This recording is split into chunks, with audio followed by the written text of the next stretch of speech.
विद्याताई चव्हाण आपल्याशी जोडल्या जातात, आपण त्यांच्यासोबत चर्चा करूया। विद्याताई, आपण पाहिलं असेलच सुप्रिया सुळे जरांगे पाटलांच्या भेटीला पोहोचलेल्या होत्या, मात्र जरांगे पाटील आराम करत होते, ते विश्रांती करत होते, झोपलेले होते।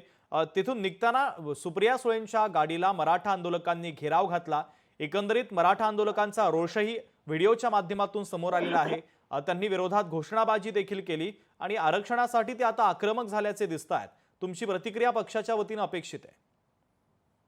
आरक्षण मिळावं म्हणून मराठा समाज आक्रमक होणं स्वाभाविक आहे। कारण मुंबईला प्रत्येक महाराष्ट्राच्या कानाकोपऱ्यातनं मराठा समाज इथे एकत्र झालेला आहे आणि त्याला ती आरक्षणाची जी त्यांची जी मागणी आहे ती रास्त असल्यामुळे त्यांचं म्हणणं आहे की आता आम्ही किती वेळा उपोषण करणार आणि किती वेळा बसणार, त्यामुळे आता काय तो शेवटचा फायनल निर्णय घ्यावा आणि सरकारने तो घ्यायला पाहिजे। आणि त्याच्या समर्थनार्थच सुप्रियाताई गेल्या होत्या। सुप्रियाताई असतील, शरद पवार असतील, राष्ट्रवादी काँग्रेस असेल, कधीही हे लोक आरक्षणाच्या विरोधात नाहीये। परंतु त्याच्या उलट तुम्ही जर बघितलं तर ओबीसींना जे मंडल आयोगाने आरक्षण दिलं व्हीपी सिंग सरकारच्या काळात, त्यावेळी भाजपने तो सपोर्ट काढून घेतला होता। कशासाठी काढून घेतला होता? तर त्यांना आरक्षण मान्य नव्हतं आणि आता मराठा समाजाला आरक्षण त्यांना द्यायचं नाहीये आणि म्हणून ते अशा प्रकारे दाखवतायत ओबीसी वर्सेस मराठा असं भांडण लावायचा जो प्रयत्न आहे तो ताबडतोब थांबवावा। ही परिस्थिती अत्यंत गंभीर आहे, कार्यकर्त्यांचा संयम सुटत चाललेला आहे आणि उद्या पुन्हा मुंबईचा सगळा कारभार सुरू होणार आहे। अशा परिस्थितीमध्ये मुंबईकरांचे, चाकरमान्यांचे हाल नको आणि वेळीच सरकारने निर्णय घेतला पाहिजे। संसदेमध्ये कायद्यामध्ये सुधारणा करून जसं शरद पवार साहेब म्हणाले की 72% तामिळनाडूमध्ये रिझर्वेशन देऊ शकतो, मग आपण का नाही देऊ शकत? तर आपली ही मर्यादा जर वाढवली म्हणजे 27% ओबीसींच्या आरक्षणाला धक्का न लावता त्याच्यामध्ये 16% मराठ्यांचं आरक्षण झालं म्हणजे 27 आणि 10 37 आणि हे 4 म्हणजे 43% आरक्षणाची मर्यादा जर वाढवली तर ओबीसी आणि मराठी यांचं भांडणच होणार नाही। परंतु ह्या सरकारचा उद्देश काहीतरी वेगळा दिसतोय।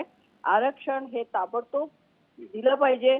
शेवटी जरांगेंच्या तब्येतीचा प्रश्न आहे, असंख्य लोक मुंबईकडे निघालेले आहेत आणि ही परिस्थिती जी निर्माण झाली आहे ती ताबडतोब निवळली पाहिजे असं मला वाटतं। ताई, तुम्ही मांडलेला मुद्दा देखील अत्यंत महत्त्वाचा आहे, पण आपण पाहतोय तिसरा दिवस उपोषणाचा।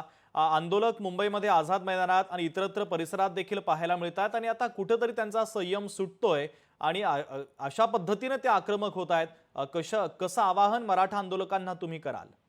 नाही, मला मराठा आंदोलकांना एकच विनंती करायची आहे की शरद पवार असतील, खासदार सुप्रियाताई सुळे असतील, आमचे सर्व खासदार या आरक्षणाला तुमचा पाठिंबा देत आहेत। आमचं म्हणणं आहे की ओबीसी वर्सेस मराठा नका करू। ओबीसींना 27% आहे त्या आरक्षणाला धक्का न लागता 16% आरक्षण जर वाढवलं मराठा समाजासाठी तर हा वाद मिटू शकेल। तो वाद मिटवणं हे केवळ सरकारच्या हातात आहे। काल अमित शहाजी मुंबईमध्ये लालबागच्या राजाच्या दर्शनाला आले होते, मला असं वाटतं त्यांच्या कानावर ही गोष्ट गेली असेल आणि कदाचित फडणवीस साहेब सुद्धा याचा विचार करतील आणि हा आरक्षण लवकरात लवकर हे मर्यादा वाढवण्याचं काम संसदेमधनं होईल अशी अपेक्षा मी करते। निश्चित। विद्याताई, अत्यंत महत्त्वाची तुमची प्रतिक्रिया या संबंधित घटनेच्या संदर्भातली पोहोचलेली आहे। तुम्ही लोकशाही मराठी सोबत संवाद साधला त्याबद्दल धन्यवाद। तर लोकशाही मराठी ऐका, पहा, जागरूक रहा।